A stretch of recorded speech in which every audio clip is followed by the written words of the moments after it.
أعوذ بالله من الشيطان الرجيم بسم الله الرحمن الرحيم السلام عليكم ورحمة الله وبركاته. إن الحمد لله نحمده ونستعينه ونستغفره ونستهديه ونعوذ بالله من شرور أنفسنا ومن سيئات أعمالنا.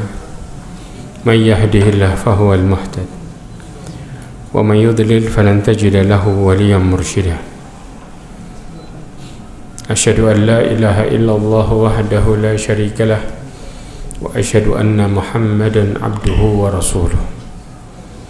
بلغ الرسالة وأدى الأمانة ونصح الأمة وتركها على محجة البيضاء ليلها كنهارها لا يزيغ عنها إلا هالك. أما بعد، معاشر المؤمنين رحمني ورحمكم الله جميعا.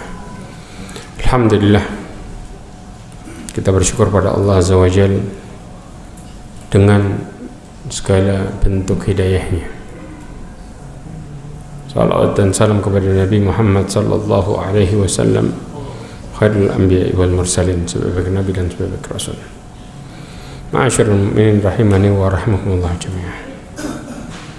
Kita lanjutkan lagi pembahasan kita masih dalam kitab Usul Thalathah. Sebutkan ats-tsaniyah, perkara yang kedua adalah annallaha la yarda ayyushrika ma'ahu ahadun fi ibadatihi. Bahwasanya Allah Subhanahu wa taala la yarda, tidak meridai seseorang menyekutukan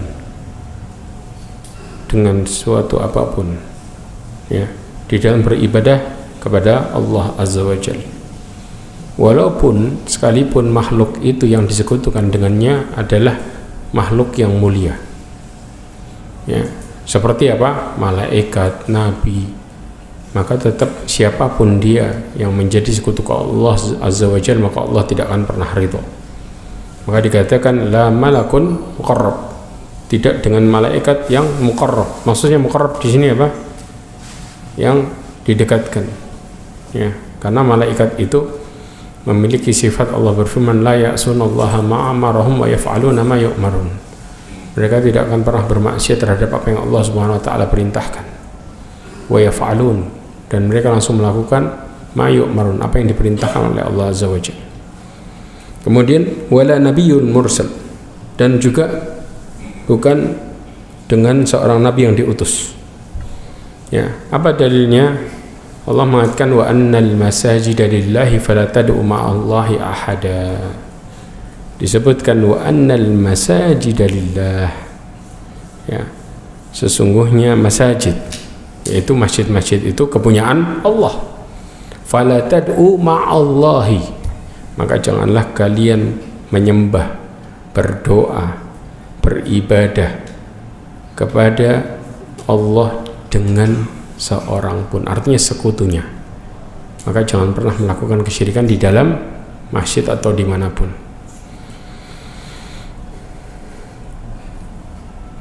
Di sini muallif berbicara tentang masalah kesyirikan, dampak kesyirikan. Kita bicara dampak yang sangat besar. Yang pertama, syirik itu merupakan dosa yang paling besar, ya. Kenapa? Karena ketika seseorang syirik, mereka menjatuhkan hak utamanya Allah. Apa hak utamanya Allah? Untuk disembah, ya. Makanya kemudian Allah SWT mengatakan wa ma khalaqtul jinna wal insa illa liya'budun. Liya'budunnya itu hanya kepada Allah Azza wa Jalla. Maka hak utama Allah Azza wa Jalla terhadap hambanya, sebagaimana juga disebutkan di dalam hadis Nabi SAW dari Mu'adz bin Jabal, disebutkan haqqullah al-ibad an ta'buduhu wa la tusyriku bihi syai'a. Hak Allah kepada hambanya untuk beribadah hanya kepada Allah dan tidak menyekutukannya sama sekali, ya. Makanya kemudian Rasulullah SAW pernah ditanya tentang dosa yang paling besar, ayyudan bin a'dam, dosa yang paling besar itu apa? Maka kemudian disebutkan anta ja'alulillahi niddan wa huwa khalaqaka, engkau menjadikan Allah sebagai sekutu dengan Dia yang menciptakanmu. Kebayang ya ikhwah, penciptaan ini nikmat yang paling dasar. Jadi semua makhluknya pasti diciptakan, betul nggak? Nah, di sini Rasulullah membicarakan tentang masalah nikmat yang semuanya dapat. Ya. Dia yang menciptakanmu, kemudian engkau menyekutukan Allah. Engkau berdoa kepada selain Allah. Orang-orang yang berdoa kepada selain Allah ini, orang-orang yang beribadah kepada selain Allah, mereka nyembah Allah juga nggak? Nyembah. Bukan seperti orang-orang yang ateis, yang mereka tidak menyembah siapapun. Ya, yang disebut kesyirikan itu pada dasarnya mereka tetap menyembah Allah. Maka kafir Quraisy permasalahannya, kenapa disebut kafir? Mereka intinya nyembah Allah. Bahkan di dalam mereka memboikot Nabi SAW, di dalam surat boikotnya, ya, disebutkan kata-kata pertama kali Bismillah, dengan nama Allah. Ya, karena pada dasarnya mereka menyembah Allah, cuman mereka menyembah bersama Allah sesuatu. Ini yang kemudian mereka disebut dengan kafir. Ya, karena dosa mereka adalah dosa kesyirikan. Makanya kemudian mereka, orang-orang kafir sebelumnya, ya, para nabi, mereka mengatakan, aja'alta alihata ilahan wahidan hadzal syai'un ujab. Kata mereka, apakah engkau menjadikan Tuhan yang banyak? Maksudnya apa? Sebagai perantara ke Allah, menjadi satu Tuhan yang langsung ke Allah. Ini merupakan hal yang ajaib. Kenapa ajaib? Karena mereka, orang-orang yang disebut dengan kafir itu umatnya Nabi Soleh. Siapapun para umat Nabi, kasusnya semuanya sama. Mereka intinya nyembah Allah, tapi menyembah bersama Allah sesuatu yang lain. Maka sama di zaman sekarang, kalau seseorang mengatakan, kenapa kalian mengajarkan kepada kami tauhid? Apakah kemudian kami ini pelaku kesyirikan? Ya, kayak kami ini orang-orang musyrik saja. Karena pada dasarnya seseorang ketika melakukan kesyirikan dan tidak memahami tauhid, maka mereka melakukan kesyirikan tanpa terasa. Betul apa enggak? Syiriknya enggak langsung minta kadang-kadang. Mereka ketika melihat perintah manusia itu harus dilakukan terlebih dahulu, ketika Allah memerintahkan, itu sudah masuk kesyirikan sebenarnya. Mengedepankan perintah manusia atas perintah Allah, ketika mereka meyakini perintah manusia adalah penentu nasib, itu kesyirikan sebenarnya. Tapi nggak sadar seseorang, betul apa enggak? Dan terjadi nggak ini? Banyak di dunia kerja. Terkadang seseorang, ya, mereka takut kepada pemimpin, pemilik perusahaan. Karena apa? Ketika mereka melanggar perintah itu, padahal Allah SWT memerintahkan mereka untuk ibadah. Dengan pemikiran apa? Kalau saya nanti mangkir, akhirnya saya dikeluarin dan saya nggak dapat rizki. Kebayang ya ikhwah? Persepsi rizki, ini persepsi adalah pemberian Allah. Dan ini nggak terasa manusia melakukan ini, dan mereka menyebut itu bukan kesyirikan. Kenapa? Karena mereka nggak kenal tauhid yang sebenarnya.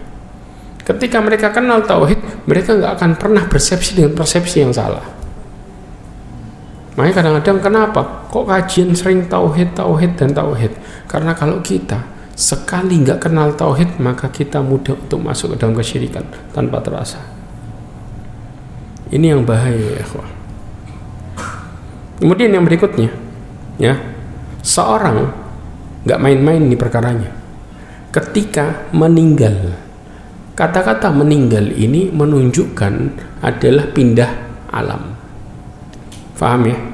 Antara dunia menuju kepada alam akhirat. Pintunya mana? Kubur. Berawal dari kubur. Ketika mereka meninggal. Nah, ini posisinya sebagai bentuk pemisahan tanggung jawab. Maksudnya apa? Disebutkan oleh Ali bin Abi Thalib, al-yaumi amal bila hisab. Hari ini adalah waktunya beramal. Ghadan, yang dimaksud itu besok, itu adalah pindah alam. Paham ya? Dimulai dari apa? Pada waktu meninggal. Paham? Besok waktunya dipertanggungjawab. Hisabun bila amal.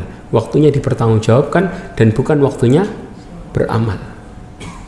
Nah, ketika seseorang meninggal dalam keadaan syirik,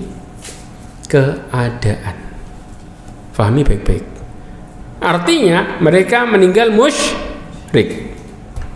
Keadaan syirik ini bisa menjadi pada waktu mereka meninggal mereka sedang melakukan kesyirikan, atau mereka meninggal belum bertobat dari kesyirikan, belum bertobat. Faham kondisinya? Ini kita harus pahami baik-baik. Ketika posisi yang seperti ini, maka tidak akan pernah diampuni selamanya.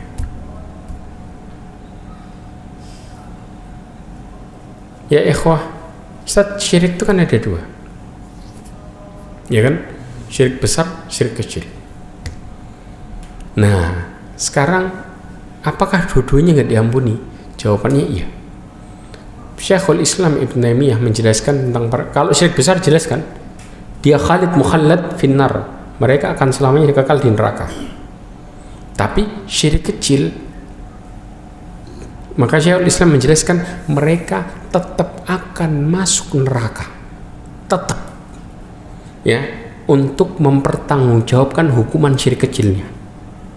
Apakah kekal? Jawabannya tidak. Ini adalah pendapatnya Syekhul Islam Ibn Taimiyah. Artinya mereka mengharuskan untuk masuk neraka untuk mempertanggungjawabkan syirik kecilnya. Kebayang nggak? Berarti judulnya apa? Dua-duanya tetap masuk ke dalam neraka. Karena para ulama khilaf tentang masalah syirik kecil. Tapi Syekhul Islam Taimiyah memilih pendapat bahwa mereka akan tetap masuk ke dalam neraka, kemudian mereka akan dihukum karena syirik kecilnya, tapi tidak kekal. Bedanya antara kekal sama enggak. Kalau besar kekal, kalau syirik kecil tidak kekal. Tapi ya ikhwah, kalau seseorang masuk ke dalam neraka bersama orang-orang yang pertama masuk neraka, maka ini yang kemudian menjadi perkara yang sangat mengerikan. Karena adab neraka bukan adab yang ringan, ya. Sampai kemudian ketika orang-orang kafir melihat bagaimana Allah menghadirkan neraka di dalamnya, maka mereka mengatakan, ya laitani kuntu turaba. Wa yaqul kafiru ya laitani kuntu turaba. Di akhir surat An-Naba Allah katakan, orang-orang kafir mengatakan, seandainya dulu aku jadi tanah. Karena mereka melihat bagaimana ngerinya adab neraka. Mereka menyesal. Dan perkataan orang kafir ini disebutkan di dalam tafsir bahwa Allah pertama kali menghukumi adalah binatang. Binatang itu setelah dikisos selesai mereka jadi tanah, dan itu dihadapkan di hadapan manusia semuanya. Maka orang-orang kafir pun berandai-andai seperti binatang. Karena adab yang mengerikan luar biasa. Ya, Allah mengatakan saat mustaqarrun muqama. Ya. Adab yang paling buruk, menghinakan, kekal. Inilah bagaimana sifat-sifat adab neraka yang kemudian orang kafir menjadi ketakutan dan menyesal yang sangat luar biasa ketika mereka menyesali menjadi manusia. Allah mengatakan, innallaha la yaghfiru ayyushraka bihi. Ini dalil yang umum sudah. Sesungguhnya Allah SWT tidak mengampuni orang-orang yang menyekutukannya. Wa yaghfiru ma duna dzalika liman yasha. Allah mengampuni dosa selainnya dengan sekehendaknya. Kata-kata sekehendaknya ya ikhwah, ya, ini para ulama menyebutkan tahta masyiatillah atau tahta masyiatillah, di bawah kehendak Allah. Maka ada dua kemungkinan, insya aqama tahta masyiatillah, insya ghafara wa insya adaba. Dikatakan kalau Allah mau diampuni dosanya, dan kalau Allah mau diadab. Dan ini juga tercermin, ya, di dalam hadis Nabi SAW. Ya, bagaimana kemudian Allah Subhanahu wa taala menggambarkan kata-kata tahta masyiatillah. Rasulullah SAW menyebutkan di dalam hadisnya, kata Rasulullah SAW, innallaha la ya'jabu minal abdi, sesungguhnya Allah Subhanahu wa ta'ala begitu kagum terhadap hambanya, ya, apabila dia mengatakan Artinya apa? Ketika seseorang mengakui dosanya dengan mengatakan apa? La ilaha illa anta inni qad dhalamtu nafsi faghfirli dunubi fa innahu la yaghfiru dunuba illa anta. Ya. Allah ketika dia mengatakan la ilaha illa anta, tiada Tuhan yang berhak disembah dengan benar kecuali Engkau. Sesungguhnya aku telah mendolimi diriku sendiri. Ya. Maka kemudian ampuni dosaku.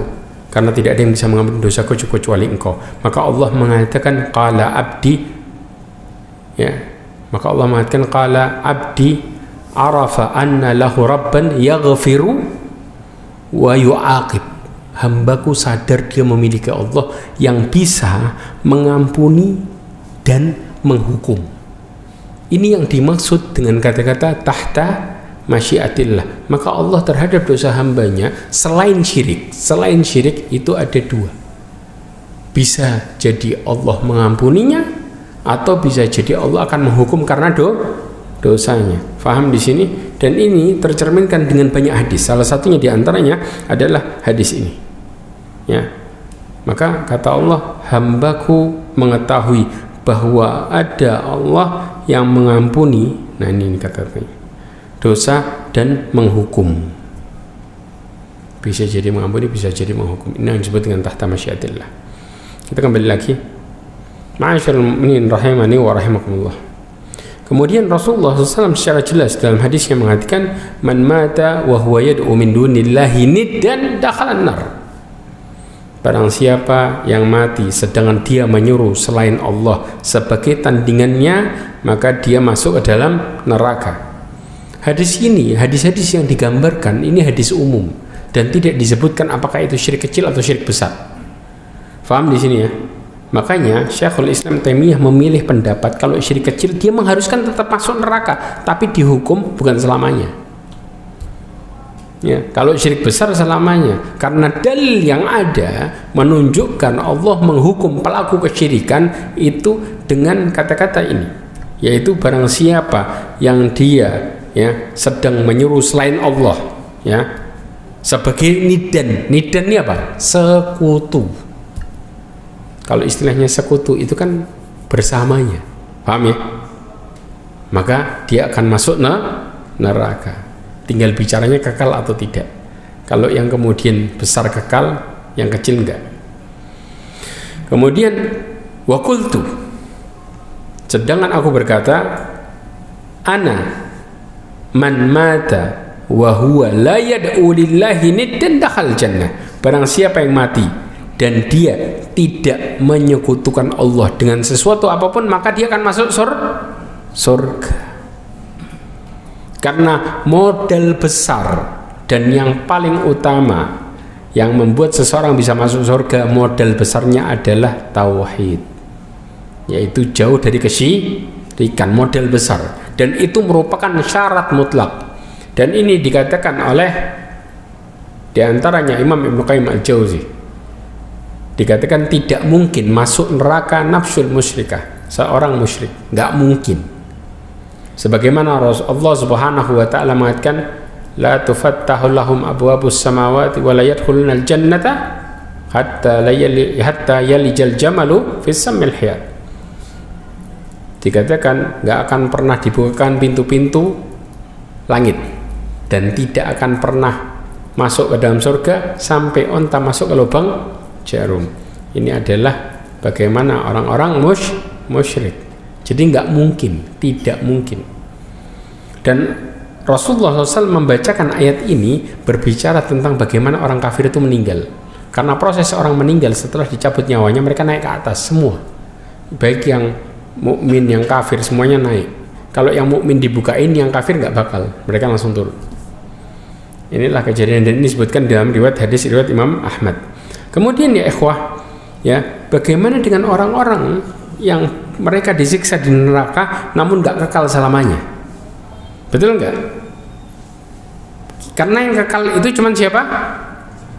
Orang musyrik. Orang kafir ini disebut dengan musyrik bukan? Intinya mereka kafirnya musyrik, sudah jelas ya. Intinya itu, mau nggak ngakuin Allah tetap disebut musyrik, mau ngakuin Allah tapi bersamanya juga diakuin, disebut juga musyrik. Semua masuk ke dalam perkara ini, dan mereka juga disebut sebagai orang kafir, ingkar Allah sebagai satu-satunya. Paham di sini perkataannya? Jelas ya? Makanya disebut dengan kafir. Kafir itu bahasa secara umum. Oh, itu kata-kata buruk. Enggak. Kafir ini yang disebut dengan ingkar. Ya, kita pun kafir enggak sama orang Kristen? Kafir enggak? Kafir. Ya, karena kita mengingkari agama Kristen. Paham ya? Maka ini secara umum ya, pengingkaran disebut dengan kafir. Bukan kemudian kafir itu hanya orang Kristen ngomong kita kafir. Semua namanya bahasanya, kalau gampangnya, kalau bahasa Indonesia, kalau di bahasa Indonesia kan mungkin nggak ada yang nolak. Begitu di bahasa Arab kan kelihatannya ini. Sebut aja non muslim, kafir kayaknya kok jelek. Mau non muslim mau kafir tetap mereka pengingkar, selesai. Ya. Nah, dalam kasus ini ya, ketika seseorang selain berbuat syirik, mereka tidak pelaku syirik ya, tapi mereka masuk neraka, bagaimana mereka? Ya, ketika mereka mendapatkan ampunan Allah. Jelas ya?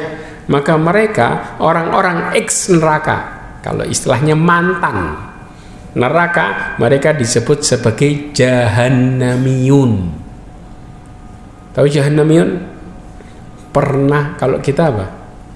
Orang masuk penjara matan napi. Maka mantan penduduk neraka disebut sebagai jahannamiyun. Itu istilahnya. Nah, dalam perkara ini ada hadis yang lumayan panjang. Ya, bagaimana kondisinya orang-orang yang mantan neraka tadi dengan dosa-dosanya. Ya, orang-orang yang jahannamiyun ini mereka juga punya ciri khusus.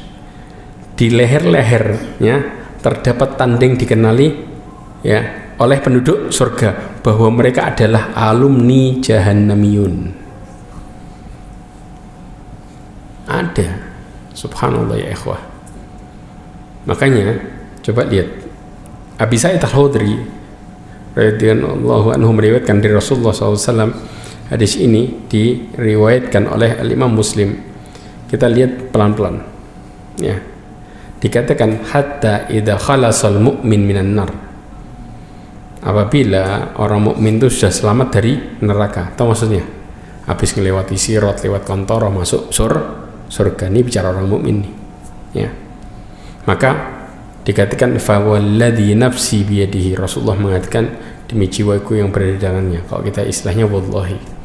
Ma minkum min ahadin bi asyaddi munasyadah. Munasyadah itu semangat. Tidaklah seorang di antara kalian begitu semangatnya lillahi iqtisa'il haq, dalam meminta apa? Meminta haknya saudaranya. Maksudnya apa? Semangat asyad di munasyadah. Istilahnya munasyadah kalau kita bilang semangat memohon sama Allah, semangat mohon sama Allah ya, untuk apa? Untuk mendapatkan haknya saudaranya mukmin lillahi ta'ala yaumal qiyamah li ikhwanihi alladina finnar, bagi saudara-saudaranya di neraka. Mereka itu akan bersemangat mohon sama Allah buat apa? Buat nyelamatin saudaranya yang di neraka. Setelah mereka kapan mintanya? Habis masuk surga. Siapa yang dimintai? Apakah keluarganya toh? Tidak. Orang yang mereka kenal. Nanti ada tahapannya. Ada sampai tahapannya 1, 2, 3, 4 tahapan. Antum bayangin mintanya mereka 4 tahapan. Saya sebutin satu-satu. Yang pertama mereka mengatakan yaqulun, mereka mengatakan rabbana kanu yasumuna ma'ana wa yusalluna wa yuhujjun. Mereka mengatakan ya Allah, dulu mereka itu puasa bareng kami, salatnya bareng kami, dan hajinya bareng kami. Makanya ya wah, beruntung kita jadi jamaah masjid. Jadi kalau ada saudara kita yang masuk surga, mereka bisa nginget kita. Paham di sini ya? Ya. Kemudian Allah mengatakan fayuqal lahum, dikatakan kepada mereka akhriju man araftum, keluarkan dari neraka yang kalian kenal secara umum. Jelas? Maka kemudian fatuharramu suwaruhum 'alan nar. Mereka bisa ngeluarinnya gimana caranya? Caranya bisa ngeluarinnya gimana? Hah? Masuk. Saat kan kebakar, saat. Maka badan mereka tuh diharamkan dari api neraka. Jelas? Buat nyari saudara mereka yang orang-orang kerabat, bukan kerabat, temen, semua kerabat siapapun pokoknya yang dikenal. Jelas? Tapi nanti ada satu jenis manusia yang nggak bisa dikeluarin. Ya, maka kemudian apa? Fayakhrujuna khalqan katsira qad akhadhan nar. Maka mereka mengeluarkan begitu banyak manusia. Khalqan ini ciptaan. Maksudnya apa? Yang dimaksud manusia. Yang begitu banyak qad akhadhan nar. Mereka telah terbakar. Jadi mantan jahanamiyun itu pasti pernah kebakar badannya. Yang apa? Ilanis bisaqihi. Tahu sak? Sak itu mana? Dalam bahasa Arab disebut apa? Lutut.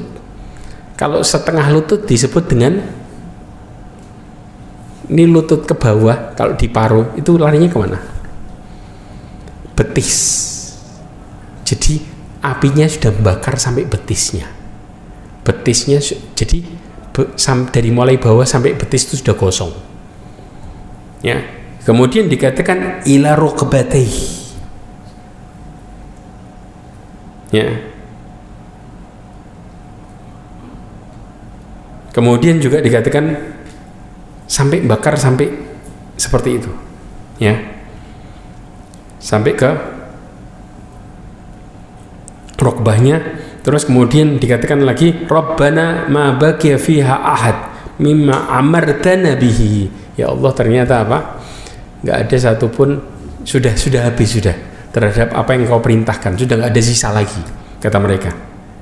Ya, terhadap apa yang kau perintahkan. Kemudian Allah perintahkan lagi yang kedua. Irji'u, kembali lagi.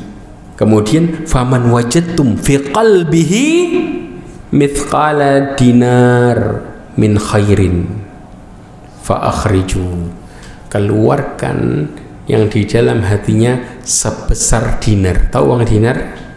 Ya, dari kebaikan. Paham di sini?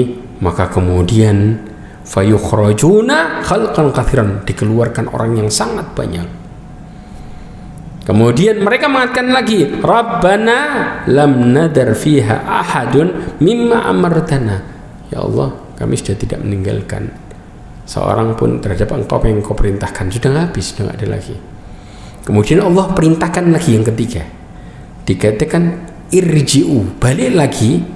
Faman wajadtum fi qalbihi mithqala nisfi dinar min khair, dari kebaikan setengah dinar, setengahnya. Paham ya? Balik lagi dia, ngelihat lagi, dikeluarin banyak lagi.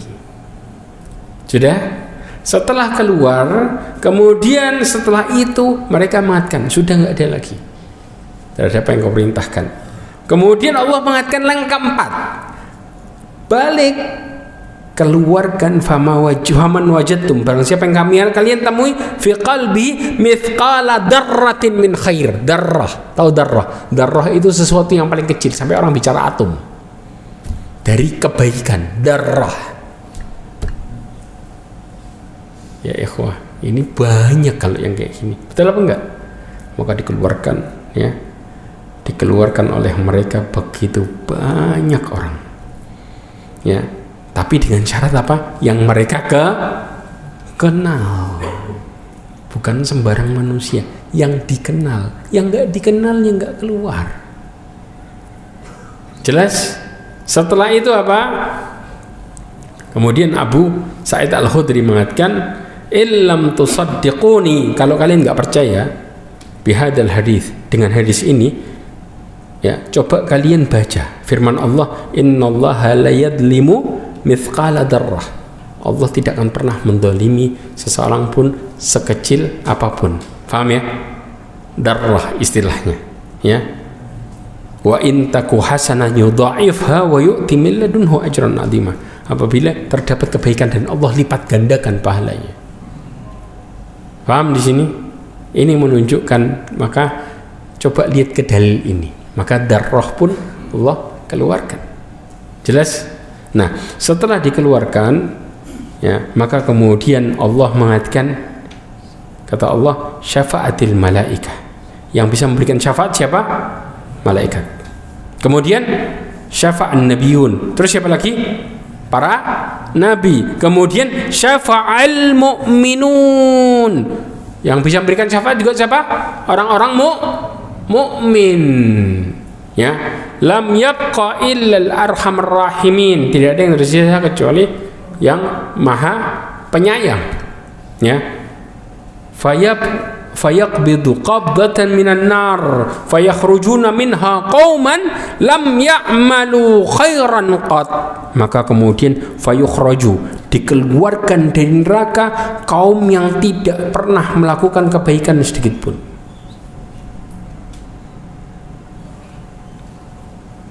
Khairan qat. Maksudnya apa? Maksiat tok isi. Tapi dia punya satu model. Apa itu? Apa itu?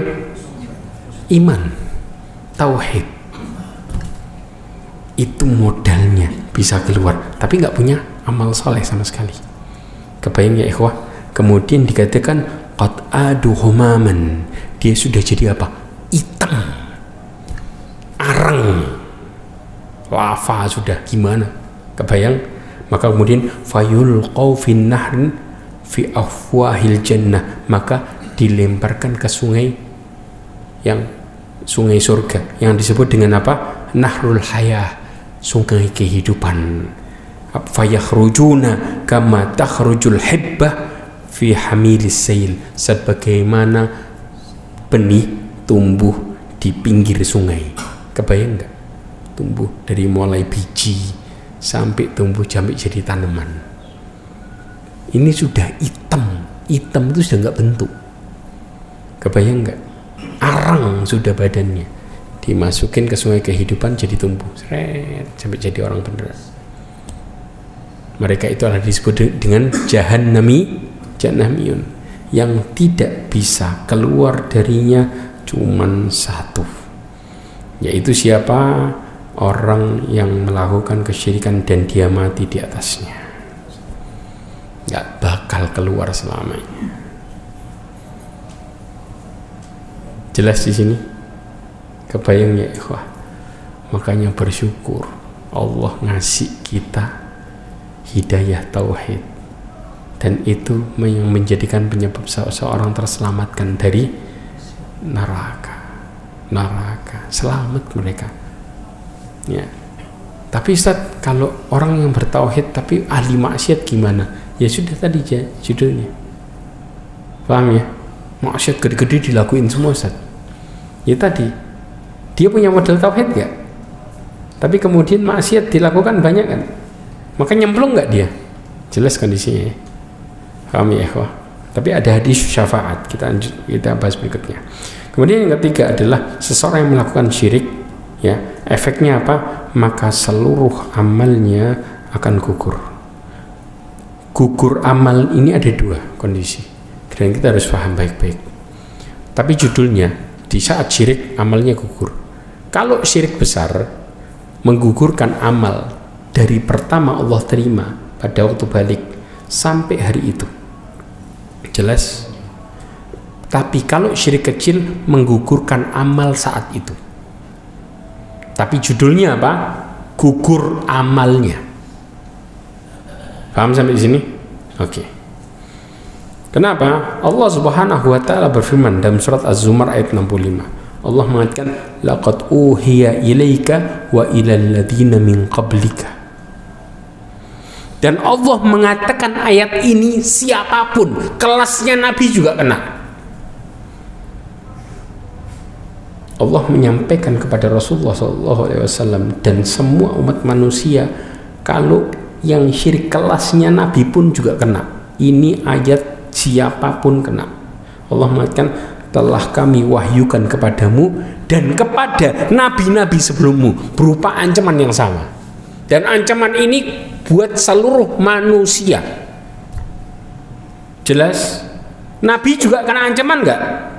Kena. Apa ancamannya? La in asyrakta la yahbatanna amaluka. Efeknya apa? Wala takunanna minal khasirin. Ini ancamannya. Dan itu kena kepada semua selama judulnya hamba Allah, mau jin manusia semua. Allah katakan, kalau engkau menyekutukan Allah, kalau engkau, perintahnya ke siapa dulu turunnya? Ke Rasulullah SAW. Kalau engkau, sampai dirinya Rasulullah dikatakan oleh Allah Azza wa Jalla secara jelas melakukan kesyirikan, maka niscaya akan terhapuslah amalanmu. Jelas? Dan engkau pasti termasuk orang-orang yang merugi. Allah katakan engkau, bukan kalian. Berawal dari diri Rasulullah, kemudian ke semua manusia. Kebayang ya ikhwah. Jadi masalah ini, makanya kenapa Nabi Ibrahim takutnya luar biasa, padahal nggak pernah syirik. Sampai Nabi Ibrahim berdoa, para ulama Imam Munawi dan yang lainnya, siapa yang lebih aman dari Nabi Ibrahim? Ketika Nabi Ibrahim, kelasnya Nabi Ibrahim pun khawatir dengan mengatakan wajnubni wa bani an na'budal asnam. Jadi kalau kita mengatakan belajar tauhid itu bagi yang syirik, yang enggak. Nabi Ibrahim yang selama hidupnya, seumur hidupnya enggak pernah menyekutukan Allah, itu ketakutan. Berdoa, ya Allah hindarkan, jauhkan diriku dan keturunanku dari nyembah berhala. Makanya harusnya kita lebih takut berlipat ganda ya ikhwah. Para nabi dirinya aja khawatir, apalagi kita, bukan nabi, bukan rasul, namun kita merasa sudah tauhid sudah faham, kadang-kadang datang perintah Allah, nanti dulu, ini lebih penting. Apakah itu disebut dengan orang yang bertauhid? Ketika Allah memanggil dengan mengatakan hayya 'alas shalah, kita mengatakan kerjaan masih numpuk, habis ini baru salat. Apakah ini yang disebut dengan orang yang bertauhid? Mereka kalau meyakini kerjaannya lebih penting daripada panggilan Allah, maka disebut dengan apa? Mereka menyekutukan Allah Azza wa Jalla, walaupun dengan dirinya sendiri. Ingat ya ikhwah, orang ujub itu menyekutukan Allah. Ujub itu disebut menyekutukan Allah. Menyekutukan Allah pakai siapa? Dirinya sendiri. Karena dia ngerasa bahwa yang bisa memenuhi macam-macam itu cuma di dirinya, dan Allah Subhanahu wa taala dilupakan. Ini termasuk kesyirikan. Kadang-kadang kita nggak terasa diri kita ujub, kita mengatakan diri kita bisa lepas dari syirik. Dari mana lepas dari syirik? Makanya pentingnya, karena ini bahaya luar biasa. Orang syirik itu nggak terasa sampai syirik sama dirinya sendiri. Jelas ya? Masyaallah, ini rahimani wa rahimakumullah. Inti dari pelajaran ini, Allah SWT tidak akan pernah ridho siapapun menyekutukan Allah. Ya, baik para malaikat yang dekat kepada Allah atau para nabi yang diperkenankan ya untuk menjadikan sebagai sekutu Allah, nggak akan pernah ridho. Walaupun para nabi doanya mustajab sekalipun, tapi mereka menyekutukan para nabi, maka Allah tidak pernah ridho sama sekali. Ya, apalagi yang lain, orang-orang yang sudah mati. Makanya Allah katakan secara umum. Kemudian kita lanjutkan lagi. Yang ketiga adalah anna man ata'a ar-rasula wa wahhadallah la yajuzu lahu muwalata man hadallah wa rasulah law kana aqrabu qarib. Dikatakan barang siapa yang mentaati Rasul, ya, kemudian wa wahhadallah, dan mentauhidkan Allah, ya, mentaati Rasul. Kalau Rasul judulnya apa? Mentaati. Kenapa kok juga tidak dikatakan juga mentaati Allah? Karena Allah itu disembah. Jelas ya, Allah ditaati dan juga disembah. Bukan sekedar kalau Rasul cuma ditaati. mentaati, bukan disembah. Jelas ya? Makanya istilahnya bahasanya mentaati Rasul dan mentauhidkan Allah. Karena kita semua, bahkan kita mengikuti Rasulullah SAW karena Allah Azza wa Jalla, bukan karena Rasulnya. Kalau kita melakukan karena Rasulnya, maka ini masuk dalam perkara itu. Karena kita tidak boleh melakukan sesuatu karena makhluk, tapi karena Allah Azza wa Jalla. Makanya kita kata-kata ikhlas, pengertiannya para ulama mengatakan ad-dawamun nadhar ilal khaliqi dunal makhluk, selalu melihat ke Allah dan mengesampingkan manusia. Ya, tetap semua karena Allah, karena Allah, karena Allah, karena Allah. Itulah tauhid sebenarnya. Kemudian la yajuzu lahum wala man hadallah. Tidak boleh ya bagi seseorang loyal. Maksudnya apa? Menjadikan dia sebagai rujukan dalam perkara agama terutama, ya, dan orang-orang yang menentang Allah Azza wa Jalla, menentang Allah dan Rasulnya. Jelas? Walaupun itu keluarganya sendiri. Ya, Allah mengatakan apa? Kata Allah, la tajidu qauman yu'minuna billahi wal yawmil akhir yuwadduna man hadallaha wa rasulahu walau kana aba'ahum au abna'ahum au ikhwanahum au ashiratahum ulaika kataba fi qulubihimul iman wa ayyadahum bi ruhin minhu wa yudkhiluhum jannatin tajri min tahtihal anharu khalidina fiha radhiyallahu anhum wa radu an ulaika hizbullah. Dikatakan ya, engkau tidak mendapati suatu kaum yang beriman kepada Allah dan hari kiamat, kemudian apa? Mereka loyal kepada orang-orang yang memusuhi Allah dan Rasulnya, walaupun bapak mereka sendiri, anak mereka sendiri, ya, kemudian saudara mereka sendiri, keluarga mereka sendiri. Kenapa ya ikhwah? Ini menunjukkan kondisinya. Kondisi di mana ketika seseorang itu musyrik, keluar dari Islam, ya, maka kita tidak boleh mengikuti mereka, terutama dalam perkara agama. Bagaimana kalau muamalah masalah dunia? Jelas Rasulullah muamalah sama orang Yahudi masalah dunia enggak? Iya, tapi tidak dengan agama. Makanya dalam agama batasannya jelas, lakum dinukum waliyadin. Ini kadang-kadang diterobos, dan ini nggak bisa mutlak ya. Saya kasih contoh.